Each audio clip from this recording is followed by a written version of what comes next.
famille te tient captif, c'est un poison. Et si Dieu permet que tu perds un emploi, homme et femme de Dieu, qui pour toi ne favorisait pas l'épanouissement, mais était une forme d'esclavage, sache que Dieu t'amène quelque part. Si Dieu permet que tu échoues alors que tu étais en train de réussir, homme de Dieu, alors que tous les moyens étaient réunis pour que tu réussisses, dis-toi que Dieu t'amène quelque part. C'est ce Dieu-là, frères et sœurs, la Bible dit que lorsqu'une porte se ferme, une autre s'ouvre. Et lorsqu'il ouvre une porte, personne ne peut la fermer.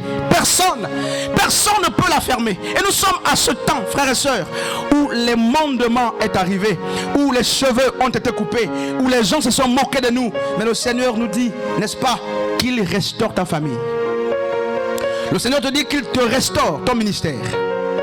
Le Seigneur dit, n'est-ce pas, qu'il restaure ton autorité, qu'il restaure ta position, qu'il restaure ce que tu étais hier.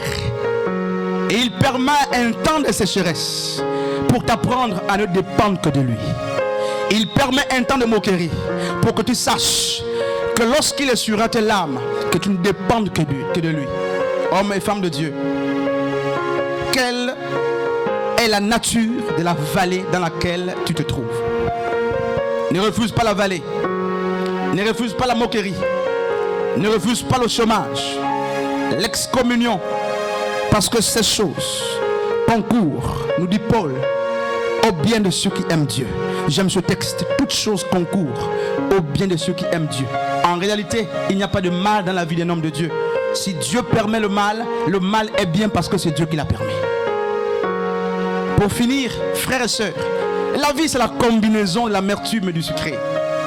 Il y aura des larmes, mais l'homme ne pleure pas éternellement. Il y aura la joie, mais la seule joie que nous avons d'une manière éternelle, c'est le fait de savoir que nous avons Christ. Les choses du monde donnent une joie éphémère, on parle du plaisir. Notre bonheur réside dans le fait que nous avons la personne de Yeshua. Est-ce que tu es en train de pleurer?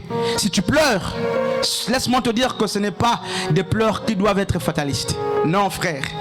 Si tu es tombé, Jérémie dit, l'homme tombe-t-il pour rester allongé? Non, l'homme tombe et il se relève. Ne t'appuie-toi pas sur ton sort. Même si on se moque de toi. Comme on s'est moqué, n'est-ce pas, de Samson et d'Israël. Les gens ne savaient pas qu'Israël avait mis sa foi dans le Dieu véritable.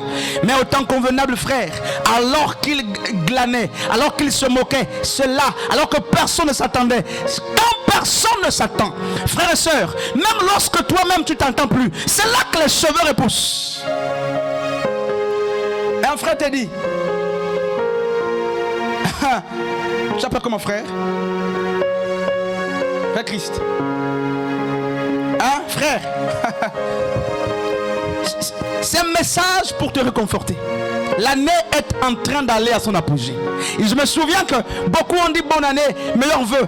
Et nous sommes en août, presque en août. Rien, aucun vœu ne s'est accompli. Il semble. Tu as fait un réveillon. Tu as réfléchi les genoux. Tu as prié.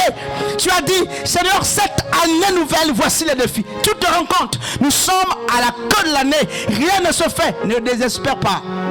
Certainement, les vœux que tu as montés vers le Père n'étaient que charnels. Le vœu de Dieu, ce n'est peut-être pas que tu aies d'abord une demeure. Le vœu de Dieu pour ta vie, c'est que ton âme soit sauvée. Homme de Dieu, voici le vrai vœu de Dieu. Et Pierre a dit, Dieu ne veut qu'un périsse. Dieu ne veut la mort de personne. Voici le vœu de Dieu. J'ai vu des gens faire des vœux. Père, que cette année j'ai un emploi qui puisse m'aider à prendre, n'est-ce pas, soin de ma famille. C'est normal et c'est noble. Père, que cette année j'ai un enfant, que mes enfants réussissent, c'est noble. Mais très peu on dit, Père, que cette année les épreuves m'amènent à prendre conscience. Très peu on dit, Seigneur, sers-toi des souffrances pour m'amener à ne dépendre que de toi. Très peu on dit, Seigneur, sers-toi de tous les moyens qu'il faut pour m'amener à ne dépendre que de toi. Très peu on priait comme ça. J'ai vu des gens dire, Seigneur, Seigneur, que ta volonté soit faite dans ma vie, que ta volonté soit faite dans ma vie.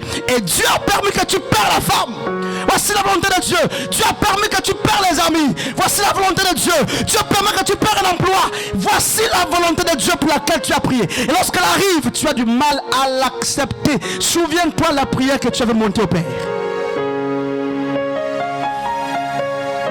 Frères et sœurs, oh, J'avais prié aussi un temps, j'avais dit à Dieu, je ne veux pas m'entourer de fausses personnes. Seigneur, je connais mon cœur, mon caractère.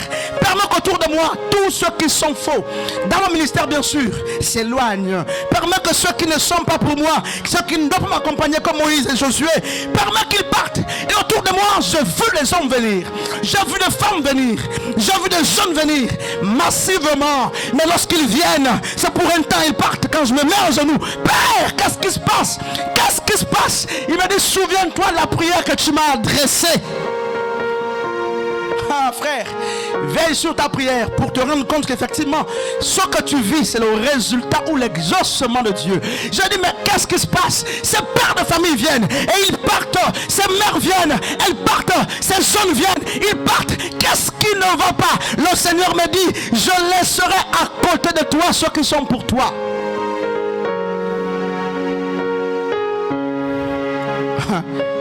Oui. Les pleurs sont bien, hein, Anne, que le cœur soit apaisé. Les pleurs sont bien, hein, ma Sandrine est où? Que le cœur soit apaisé. Les pleurs sont bien, les pleurs sont bien, sur Gaïla. Les pleurs sont bien, mais l'homme ne pleure pas pour toujours. Je vais finir par ce texte de Jean chapitre 11. Une famille que Jésus aimait était endeuillée. Sauf que dans la famille de Marie et Marthe, Jésus était l'ami de Lazare. Oh frères et sœurs, j'aime ce texte. Je finis par ce texte. Jésus était intimement lié à Lazare. C'était de grands amis. Et alors que Jésus était en mission d'évangélisation, on lui dit que ton ami que tu aimes, frères et sœurs, on précise, ton ami que tu aimes, pour montrer combien Jésus et Lazare étaient attachés. Ton ami que tu aimes est mort. Yeshua dira. Donc les disciples étaient en train de dire à Jésus, précipitons-nous pour aller pour que tu fasses quelque chose. Jésus dit non. Lazare n'est pas mort. Il dort. Il a encore fait plusieurs jours. Et c'est ainsi que Lazare est mort. Non seulement il est mort, Lazare a été conduit dans le tombeau. C'est-à-dire la dernière demeure humaine. Et Jésus qui avait appris que Lazare était malade, plutôt a dû tarder. Pourquoi? Non frère, parce qu'il voulait quelque chose. Il tarde à agir. Lazare meurt. Et lorsqu'il arrive, la Bible dit c'est pas 3 jours comme Jésus. Lazare avait 4 jours. Oh frères et sœurs, Lazare avait déjà 4 jours. Imaginons frère, 4 jours dans le tombeau. Et lorsqu'il vient, il y avait les scribes, les pharisiens, n'est-ce pas, les hommes qui connaissaient la Bible, la Torah. Il y avait aussi la famille de Lazare, Marie et Marthe, qui pleuraient. Et une d'entre elles va dire, si tu avais été là. Ça c'est ce que tu dis. Si tu avais été là. Oh, je n'aurais pas perdu l'emploi.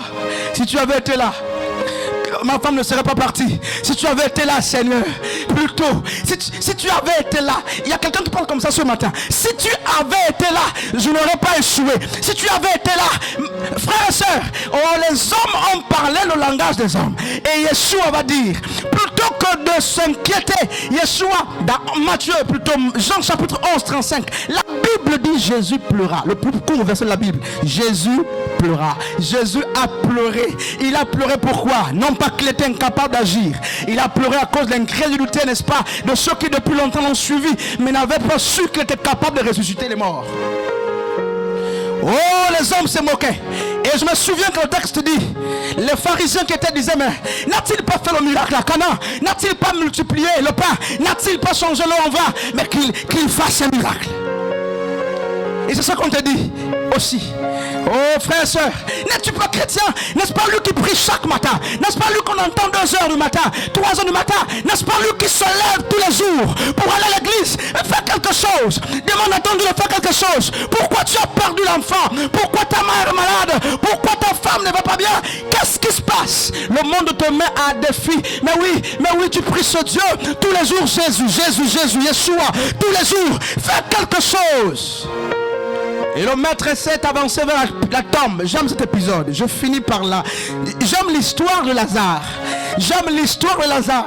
Lazare était mort, mais l'esprit ne meurt pas. Donc l'esprit de Lazare était éveillé, même mort, parce que l'esprit de Lazare a écouté la prière. Frères et sœurs, homme de Dieu, lorsque tu meurs, veille sur ton esprit. même lorsque tu te sens abandonné, même lorsque le mal atteint son paroxysme dans ta vie, que ton esprit soit éveillé, parce que le Seigneur, quelle que soit la situation, parlera toujours à ton esprit. Lazare est mort. Et lorsqu'il dit, où ôter la pierre, les sœurs de Lazare, Marie et Marthe et ceux qui étaient autour vont dire à Jésus, ta prédication n'a pas d'efficacité. Pourquoi ôter la pierre? Il s'agit ici d'un homme qui est mort. Non seulement il est mort, mais il sent déjà pour dire à Jésus, tu ne peux plus rien faire. Il sent déjà pour dire à Jésus, tu as multiplié le pain, tu as changé l'eau en vin. Mais aujourd'hui, je te rappelle, nous te rappelons que Lazare est mort. Non seulement il est mort, mais il sent déjà la décomposition qui chasse les gens. C'est-à-dire que personne ne voulait s'avancer la tombe de Lazare. Jésus, on sait que tu peux tout faire. Mais là, il s'agit d'un homme qui a perdu l'emploi. Tu ne peux rien faire. Là, il s'agit d'un homme qui ne fait pas d'enfant. Tu ne peux rien faire. Là, il s'agit de quelqu'un qui a été désespéré. Tu ne peux rien faire.